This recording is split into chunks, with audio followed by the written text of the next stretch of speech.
Napakadalian niyang magpadala ng eroplano doon. Sabi ni Sara, mga kababayan, baliktad lang. Basahin ko sa inyo yung sinabi ni Sara kahapon sa interview ng kanyang mga vloggers. Ata kami ng commercial airline. Sabi namin, Hindi isasakay nag-iisip? namin sila lahat, babayaran namin kayo using COVID funds. Pati yung So, nag-interview, ilang beses mga namin kababayan, hindi ginawa yun. nag-iisip. Nangontrata kami sa commercial airlines, lumipad yung commercial airlines, doon sinakay lahat ng na-stranded. Kung ako na nag-interview taga dyan Davao kay City. Sara, sinasabi, ito yung sabi ng ating Pangulo. Right now, safety first for our people. They are in constant contact with our embassy staff. Altogether, Nagmamarunong 4,416 nakikipag-compete sa ating Pangulo si Filipino Sara. nationals who have requested Atap na repatriation. kasi, mga kababayan na umupo.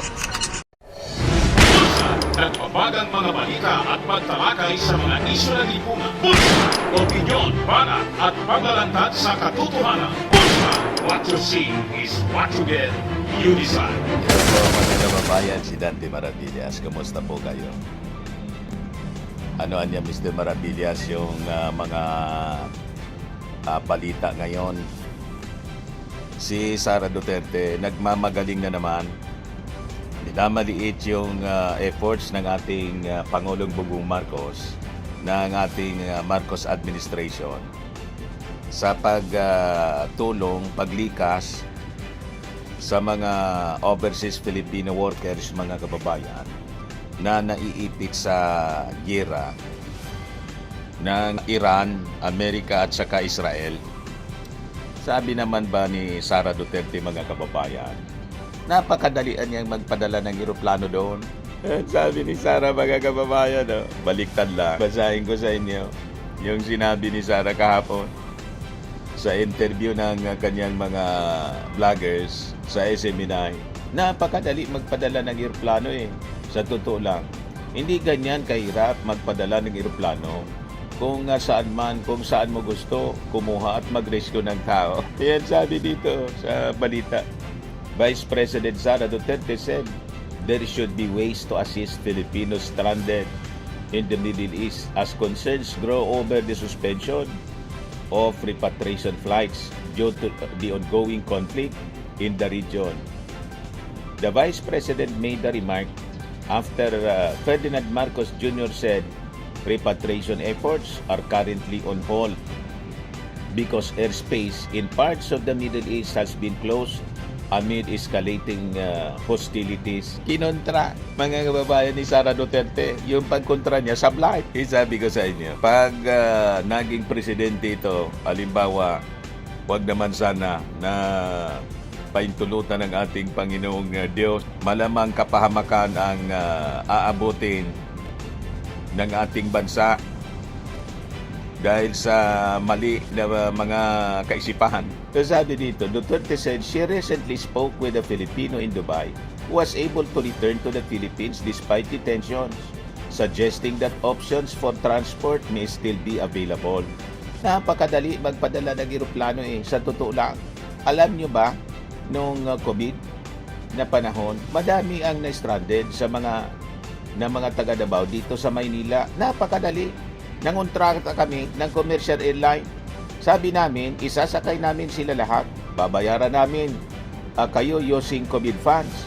Hindi ganyan kahirap magpadala ng eroplano kung saan mo gusto kumuha o mag-rescue ng tao. Sabi po ni Sara Duterte na nagmamarunong.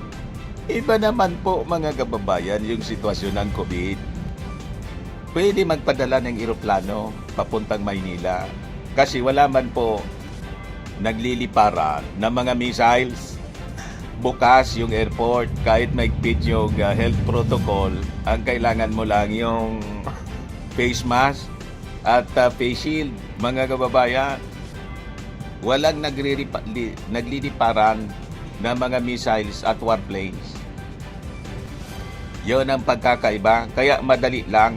Diba, mga kababayan? At bukas yung mga airports all throughout the world, maigpit lang yung protocol.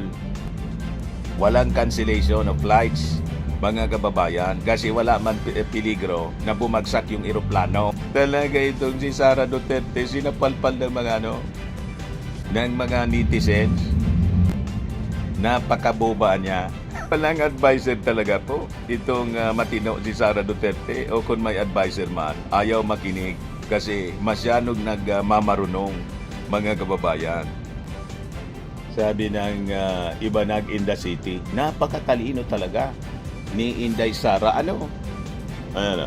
Yan ang post niya. Ginawang comics. Comic relief. Sabi ni Inday, madali magpadala ng eroplano sa Middle East. Nagawa natin noong COVID. Me. Tapos may nakalagay, airspace closed. Sabi dito, luka-luka, sarado ang airspace. Ano gusto mo? Pumarada sa langit ang eroplano ng Pilipinas? Kahit nga po mga kababayan, pumarada sa langit, hindi maaari. Masyadong nagmamarunong. Pakinggan ninyo mga kababayan yung sinasabi niya.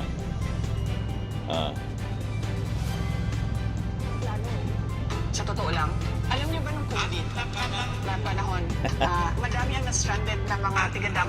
Ito. Kadali magpadala ng eroplano eh. Sa totoo lang, alam niyo ba nung COVID na panahon, madami ang na-stranded na mga tiga-Davao City dito sa Manila? Napakadali. Napakadali na. Nagkontrata kami ng commercial airline. Sabi namin, Hindi isasakay nag-iisip. namin sila lahat, babayaran namin kayo using COVID funds.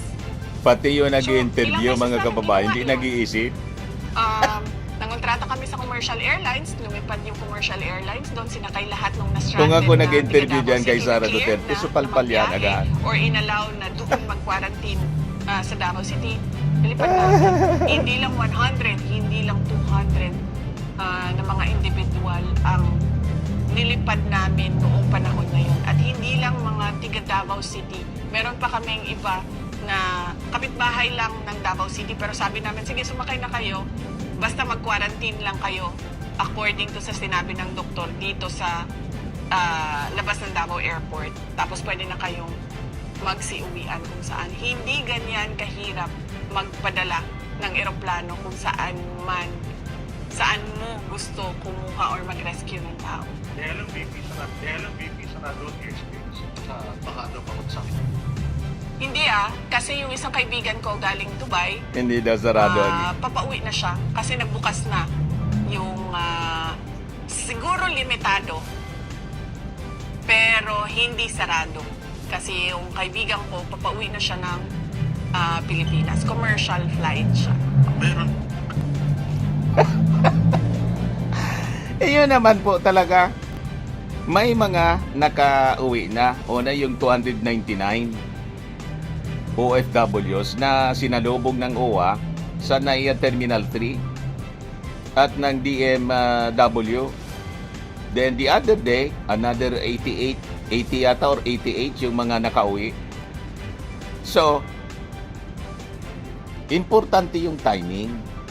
Kasi ang magdidetermine ng safety ng mga pasahero, mga kababayan, yung host country. Pag nag-advise na, halimbawa yung host country pwede na, di pwede na. At yun naman talaga yung ginagawa, mga kababayan ng ating gobyerno. Ginawa na. Kaya lang itong si Sara Duterte nagmamarunong, ganun daw kadali, hindi ganun kadali. Kailangan may proper coordination po at proper advice, protocol. Yung pag-arkila naman po talaga ng eroplano, ang dali-dali basta't may pang-arkila ka. Kaya lang, yung safety. Kasi giyera po ito, hindi ito COVID, giyera. Yan ang problema mga kababayan, pag masyadong nagmamarunong. Ayan, sablay ang mga tinasabi. O ito yung sabi ng ating Pangulo. Right now, safety first for our people. They are in constant contact with our embassy staff. Altogether, Nagmamarunong, nakikipag-compete sa ating Pangulo si Sara. nationals who have requested repatriation. Atat na kasi mga kababayan na umupo. Ayan yun. Yung mga Pilipino na tinulungan mga kababayan na makauwi ng ating gobyerno. 299. Tapos kahapon, may 80 pa na dumating kasi lumuwag na mga kababayan. Pero kailangan yung close coordination sa host country po. para sa safety ng flights. Pag may advice na pwede nang lumipad, may naka-standby na po ng mga eroplano na kausap yung ating Marcos administration, mga commercial flights mula doon papuntang pabalik dito sa Pilipinas. Ayan habang si Sara sige pa interview, yung ating Pangulo nagtatrabaho, kausap po yung mga officials ng United Arab Emirates. Basahin ko sa inyo. Look, President Ferdinand Marcos Jr. spoke with His Highness Sheikh Mohammed bin Zayed Al Nahyan,